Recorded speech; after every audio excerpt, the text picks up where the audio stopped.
রাহমাতুল্লাহি ওয়া বারাকাতুহু। তারেক রহমানের ফ্যামিলি কার্ড নিয়ে কথা বলায় আমাকে দুইজন মানুষ বলেছে আমি নাকি দালাল।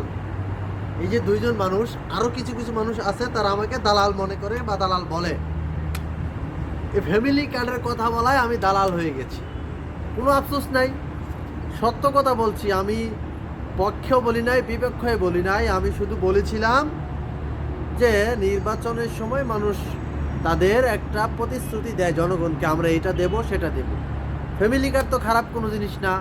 মানুষ ভাতা কার্ড পায়, প্রতিবন্ধী ভাতা পায়, বয়স্ক ভাতা পায়, তারপরে আরও কত ভাতা কার্ড আছে বাংলাদেশে, তারা সেগুলো পায়। জামাত ইসলামী বলতেছে আমরা 10,000 করে টাকা দেব যারা শিক্ষিত বেকার থাকবে, চাকরি পাবে না, বিনা সুদে। এটাও সরকারের কাছ থেকে দেবে। তো বিএনপি দেওয়াটা অপরাধ, আর ওই দল দিতে গেলে যদি এটা অপরাধ না হয় তো এটা কেমন হলো? সবাই সরকারের কাছ থেকে দেবে, বিএনপিও সরকারের কাছ থেকে দেবে। তো আমি আমি দালাল হয়ে গেছি। আমি কেন বললাম?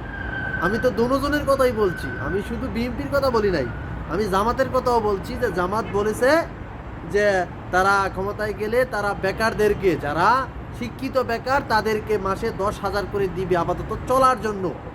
এটা তারা বলেছে। এটা বলতে গিয়ে যদি আমি দালাল হয়ে যাই, বাকিটা আপনারা বললেন।